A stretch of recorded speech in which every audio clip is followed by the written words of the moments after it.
Sri Kuberan TV நேயர்கள் அனைவருக்கும் உங்கள் தாம்பரம் வாராகி ஈசனேசன் சுவாமியுடைய நல்லாசிகள், வாழ்த்துக்கள். ஜெய் வாராகி, ஜெய் ஜெய் வாராகி. மார்ச் மாத ராசி பலன்கள்.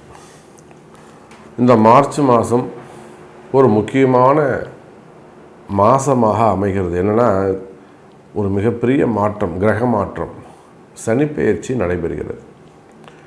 திருக்கணிதப்படி ஒரு வருஷத்துக்கு முன்னாடியே அது நடந்திருந்தாலுமே கூட, 1.25 வருஷத்துக்கு முன்னாடி நடந்திருந்தாலுமே கூட, இந்த சனி பயிற்சி ரொம்ப முக்கியம். காரணம்னா, வாக்கியப்படி நடக்குது, கோவில் அனுஷ்டானங்கள்.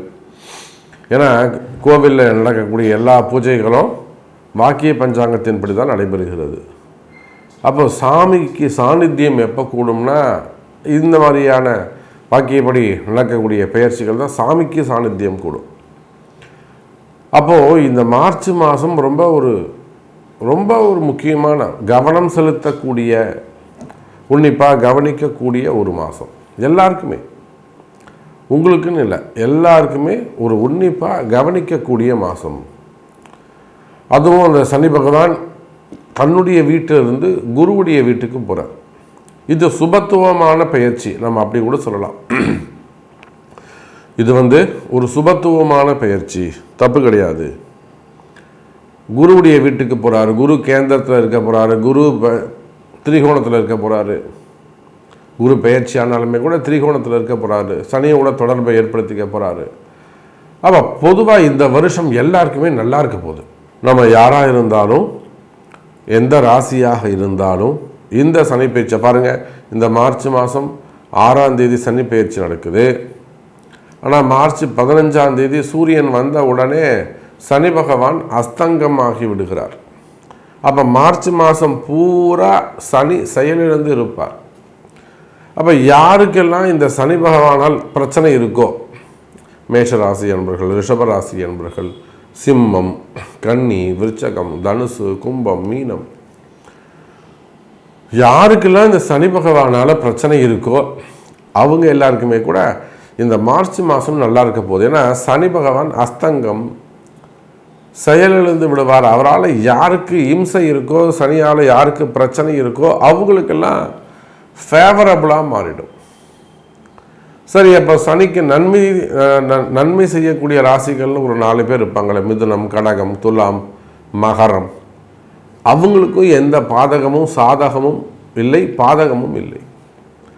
அப்போ ஓவராலாக நம்ம பார்க்கும்போது இந்த மார்ச் மாதம் நம்ம எல்லாருக்குமே, 12 ராசி அன்பர்களுக்குமே சிறப்பை தரக்கூடியதாக அமைகிறது. அதோடு மட்டுமல்ல, முக்கியமான வாழ்க்கையில் முக்கியமான மாற்றங்கள் ஏற்படக்கூடிய மாதம். அதே முக்கியமான மாற்றங்கள்னு சொல்கிறோம். சனி கொடுப்பார், யார் தடுப்பார்? சார், சனி பகவானாக பார்த்து ஒரு நல்லது செய்கிறாருன்னா அது யாரும் தடுக்க முடியாது. அப்பேற்பட்ட ஒரு நல்ல இடத்தில், உயர்ந்த ஸ்தானத்தில் சனி பகவான் பெயர்ச்சி அடையக்கூடிய மாதம் இந்த மார்ச் மாதம். அதோட கூடிய குருவுடைய வீட்டில் சூரிய பகவான், அதே போல் அவரோட சுக்கிரன், இந்த செவ்வாயும் ராகுவும் புதனும் மட்டும் கும்பத்தில் இருக்காங்க. மீது 5 கிரகங்கள் மீனராசியில் போய் உட்காந்துக்கிறாங்க. அப்போ இந்த மாதிரி இந்த கிரக அமைப்புகளை வைத்து ஓரளவு சொல்லிட்டேன், எல்லாருக்குமே நல்லா இருக்க போகுதுன்னு சொல்லிட்டேன். ஆனால் ஸ்பெசிஃபிக்காக உங்கள் ராசிக்கு எப்படி இருக்குது, என்ன முக்கியமாக என்ன விஷயம் நடக்க போகுது அப்படிங்கிறத பார்த்துடலாம் வாருங்கள். அன்பார்ந்த மகர ராசி அன்பர்களே, மகர ராசி அன்பர்களே, அற்புதமான கால நேரம். இன்னும் சொல்லப்போனால் மகர ராசிக்கு இந்த மார்ச் மாதம் 6ஆம் தேதியிலிருந்து கம்ப்ளீட்டாக என்னதுங்க, முழுவதும் 7.5 சனியிலேருந்து விடுபடுறாங்க. கம்ப்ளீட்டாக அந்த கிரகண தோஷ நிவர்த்தி. எப்படி ஒரு கிரகணம் ஆரம்பிச்சதுனாக்கா குற்ற காலம் ஆரம்பம், அப்புறம் தோஷ நிவர்த்தி காலம்னு ஒன்று இருக்கும். கிரகணம் ஆரம்பிக்கும் நேரம், கிரகணம் விடும் நேரம். அதுபோல் இத்தனை நாளாக சனிங்கிற கிரகம் கிரகணம் பிடிச்ச மாதிரி ஒரு இருள் சூழ்ந்திருந்தது. என்ன செஞ்சாலும் முன்னுக்கு வர முடியாது, என்ன செஞ்சாலும் அபிவிருத்தி டெவலப்மெண்ட் இருக்காது. யாருக்கு? மகர ராசி அன்பர்களுக்கு. எல்லாமே ஒரு சூழ்ச்சியா, எல்லாமே ஒரு சதி செய்த மாதிரி இருக்கும். எல்லாமே இருட்டா இருக்குதுங்க சாமி. எதை செஞ்சாலும் ஒரு அபிவிருத்தி ஆக மாட்டேங்குது, டெவலப்பே ஆக மாட்டேங்குது. நான் என்ன தப்பு பண்ணனே தெரியல. ஒரு 10 தொழிலாவது ஒருத்தர் செஞ்சிருப்பார். இந்த 7.5 சனியில் ஒரு 4-5 பிஸ்னஸாவது மாற்றிருப்பாங்க.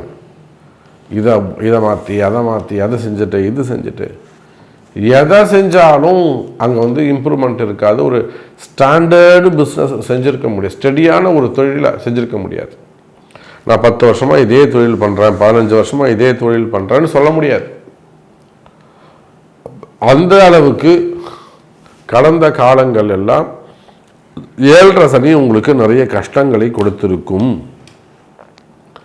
ஆனால் பாருங்க மகர ராசி அன்பர்களே, இந்த மார்ச் மாதம் முதல் உங்களுக்கு கம்ப்ளீட்டாக அந்த 7.5 சனி முடியுது.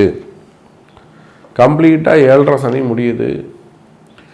அப்போ இந்த மார்ச் மாதத்திலிருந்து மகர ராசி அன்பர்களே புதிய வாழ்க்கை ஆரம்பம், நியூ லைஃப். அவ்வளோதான். பழசு எல்லாம் அழைச்சிருங்க. நான் நான் 10 வருஷம் அந்த கம்பெனியில் இருந்தேன், 18 வருஷம் அந்த கம்பெனியில் இருந்தேன், நான் ஒரு டீச்சராக இருந்தேன், நான் ஸ்கூல் வச்சு நடத்தினேன், ஒரு கம்பெனியை வச்சு நடத்தினேன், எல்லாத்தையும் ரப்பர் வச்சு அழைச்சிருங்க. புதிய வாழ்க்கை ஆரம்பம், புதிய தொழில் தொடங்குவதற்கான கால நேரம். இப்போ இந்த கால நேரத்தில் ஒரு மகர ராசி அன்பர் என்கிட்ட சாமி நான் ஒரு பிஸ்னஸ் ஆரம்பிக்கலான் இருக்கேன், நான் ஒரு கேன்டீன் ஆரம்பிக்கலான் இருக்கேன், நான் ஹோட்டல் ஆரம்பிக்கலான் இருக்கேன், அல்லது வேறு ஏதேனும் ஒரு பிஸ்னஸ் ஸ்டார்ட் பண்ணலான் இருக்கேன்னா அப்போ ஒரு முறை நான் ஜாதகம் பார்த்துட்டு 80 to 90% நான் பாசிட்டிவாக தான் பதில் சொல்லுவேன். நீங்கள் நம்பிக்கையாக பண்ணுங்கள் சார், நீங்கள் எப்படியாவது நல்லா வந்துடுவீங்க அப்படின்னு நான் நம்பிக்கையாக சொல்ல முடியும் என்னால்.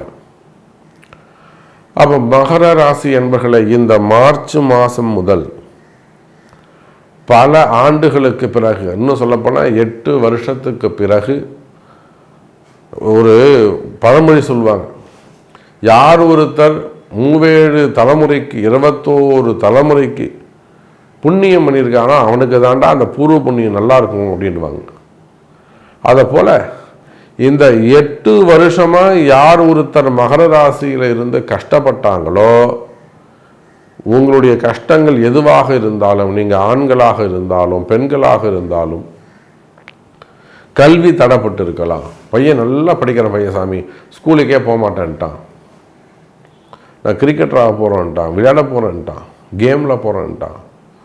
பையன் நல்ல பையன் சாமி, வேலைக்கே போக மாட்டேங்கிறான், படித்து முடிச்சுட்டான், நான் கவர்மெண்ட் வேலைக்கு தான் போவேன்னு உட்காந்து எழுதின்னு இருக்கான், அதையாவது ஒழுங்காக செய்கிறான்னா அதுவும் நம்பிக்கையாக செய்ய மாட்டேங்கிறான்.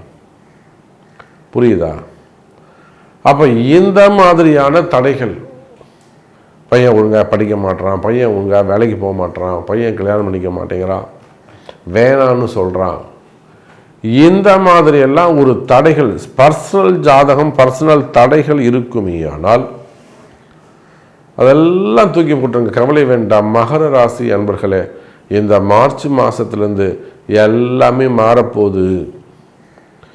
எந்த சனி பகவான் உங்களுக்கு ட்ரபுள் கொடுத்தாரோ அதே சனி பகவான் உங்களுக்கு நல்லதை செய்ய போகிறார்.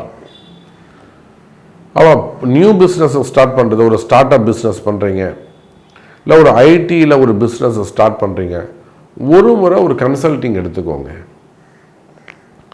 தயவு செய்து ஒரு கன்சல்டிங் வச்சுக்கோங்க, எடுங்க. கண்டிப்பாக இப்போ நம்ம செய்யலாமா, இதை இப்போ நமக்கு செஞ்சால் நல்லதா, ஒரு கன்சல்டிங் எடுத்துக்கோங்க.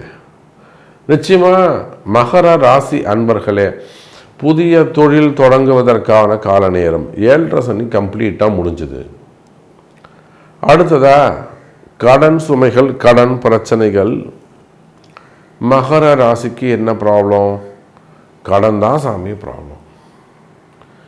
என் கையில் ஒரு 2 கோடி ரூபாய் இருந்தது சாமி, இன்றைக்கி நான் ஒரு 20 லட்சம் ரூபாய்க்கு கடனாளியாக இருக்கேன். அப்போ அந்த 2 கோடியை காலி பண்ணி 20 லட்சத்தையும் காலி பண்ணிவிட்டு எல்லாத்தையும் அழிச்சாச்சுன்னா அவளுக்கு தூக்கி யாருக்கும் ஒன்று விசிறி கொடுக்கல, பிஸ்னஸ், தொழில் தான். கையில் இருந்த காசெல்லாம், சேமிப்புகள் எல்லாம் கரைந்து, இந்த இடத்த விற்றேன், அந்த இடத்த விற்றேன், எதை விற்றாலும் கடன் தீரலை, எனக்கு இன்னும் கடன் இருக்கும் சாமி, என்னால் கடனை அடைக்க முடியுமா அப்படின்னு கேட்பீர்களே. ஆனால் கவலை வேண்டாம் மகர ராசி அன்பர்களே, கடன் சுமைகள் குறையும். கடனை அடைக்க முடியும், கடனை அடைக்க முடியும். கடனை அடைப்பதற்கான வாய்ப்புகள் உண்டு. நல்ல நேரம் பிறந்திருக்கிறது மகர ராசி அன்பர்களே. அப்போ எனக்கு இவ்வளோ கடன் இருக்குது சாமி, 50 லட்சம் கடன் இருக்குது, இல்லை ஒரு 8 கோடி ரூபாய் கடன் இருக்குது, 50 கோடி கடன் இருக்குது, அந்த மாதிரிலாம் பெரிய அளவில் சொல்லக்கூடியவங்க. ஒரு வருஷத்துக்கு ஒரு 2.5 கோடி டர்ன் ஓவர் பண்ணக்கூடியவங்க, ஏன் மாதத்துக்கு ஒரு 2 கோடி டர்ன் ஓவர் பண்ணக்கூடியவங்க, வருஷத்துக்கு எப்படி பார்த்தாலும் ஒரு 100 கோடி ரூபாய்க்கு பிஸ்னஸ் பண்ணக்கூடியவங்க, இவங்க எல்லாருமே பெரிய பிஸ்னஸ், எல்லாமே பெரிய பெரிய ஃபேக்ட்ரிஸ் எல்லாமே மகர ராசி தான். சனியுடைய காரகத்துவம். Juice factory, water factory, oil factory, ஆயில்னா ஐஓசி மாதிரி ஒரு பெரிய அளவில், மில்லியன் ட்ரில்லியன் அளவில். அப்போ பெரிய பெரிய தொழில் செய்பவராக இருந்தாலும், சிறிய தொழில்கள் செய்யக்கூடியவராக இருந்தாலும், ஓன் பிஸ்னஸ் பண்ணக்கூடியவங்களாக இருந்தாலும், கடைகள் வச்சு நடத்தக்கூடியவங்களாக இருந்தாலும், மகர ராசி அன்பர்களே, உங்களுக்கு தொழிலில் இருக்கக்கூடிய பிரச்சனைகள் விலகும். மெயினாக உங்களுக்கு பிஸ்னஸ் டெவலப் ஆகும், கடன் சுமைகள், கடன் பிரச்சனைகள் குறையும், கவலை வேண்டாம். அப்போ நல்ல நேரம் ஸ்டார்ட் ஆகுது, புதிய பிஸ்னஸ் ஸ்டார்ட் பண்ணுறதுக்கு நல்லது. சரிங்க சாமி, எனக்கு நான் இந்த ஊர்லேருந்து பேசுகிறேன், நான் துபாயிலேருந்து பேசுகிறேன், அல்லது நான் சிங்கப்பூர், நான் மலேசியா, ஏதோ ஒரு வெளிநாட்டு கண்ட்ரின்னு வச்சுப்போம். நான் இந்த மாதிரி எனக்கு ஒரு கடினமான சூழ்நிலை இருக்குதுங்க சாமி, எனக்கு இது சரியாகுமா அப்படின்னு கேட்பீர்களே. ஆனால் அதுக்கு உங்கள் தலையெழுத்துன்னு சொல்லக்கூடிய உங்கள் பிறப்பு ஜாதகம்தான் பேசும். உங்கள் பிறப்பு ஜாதகம்தான் முக்கியம். என்னை பொறுத்தவரை மகர ராசி மார்ச் மாதம் அதிர்ஷ்டமான ராசியாக அமைகிறது. இந்த மார்ச் மாதத்தை பொறுத்தவரையில் நம்ம எல்லாருக்குமே நல்லது நடக்க. இந்த சனி பெயர்ச்சி இருக்குது, செவ்வாய் பெயர்ச்சி இருக்குது, சுக்கிரன் பெயர்ச்சி இருக்குது, சூரியன், 3 கிரகங்கள் மாறுது, 4 கிரகங்கள் மாறுது. சூரியன் மீனத்துக்கு போகிறாரு பங்குனி மாதம், சூரியன் பெயர்ச்சி இருக்குது. காலபுருஷனுக்கு 12வது வீட்டில் இருக்கக்கூடிய சூரியன், அரசியல் மாற்றங்கள் நிகழும். அதே போல் செவ்வாய், அதிகாரங்கள் இடமாறும்.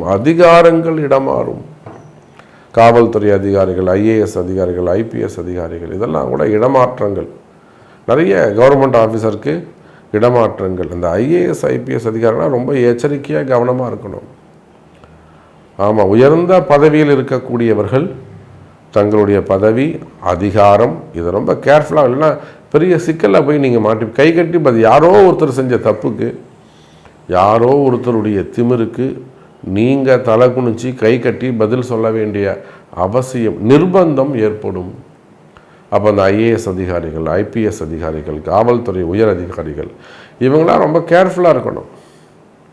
முடியலனா 2 நாள் லீவ் போட்டுக்கணும்.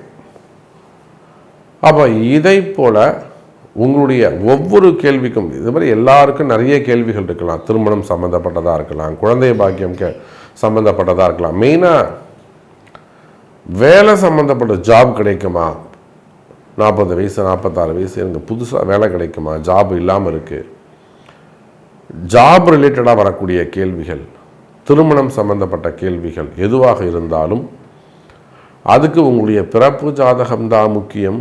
ஸோ உங்கள் பிறப்பு ஜாதகத்தை கொண்டு பார்க்கும்போது இன்னும் கூட தெளிவாக நம்மளால் ஒரு பதில் சொல்ல முடியும். இன்றைக்கி தான் நடக்கும், இத்தனாம் தேதி நடக்கும், நம்ம தேதியிட்டு கூட நம்மளால் ஒரு ஊர்ஜிதமாக ஆணித்தரமாக நம்மளால் பதில் சொல்ல முடியும். அதுக்கான பரிகாரங்கள் காண முடியும். அந்த பரிகாரங்கள்லாம் செய்யும்போது தான் அந்த கெட்ட நேரங்கள்லாம் விலகி நல்ல நேரங்கள் ஆரம்பித்து தெய்வ அனுகூலத்தோடு வாழ்வாங்கு வாழ முடியும் என்பதை தெரிவித்துக்கொண்டு மீண்டும் ஒரு அற்புதமான பதிவில் உங்களை சந்திக்கிறேன். நமச்சிவாயம். ஜெய் வராகி. ஸ்ரீ குபேரன் டிவியை பார்த்தமைக்கு நன்றிகள். மேலும் இது போன்ற தகவல்களை தெரிந்து கொள்ள ஸ்ரீ குபேரன் டிவியை சப்ஸ்கிரைப் செய்யுங்கள். மறக்காமல் பெல் ஐக்கானை கிளிக் செய்யுங்கள்.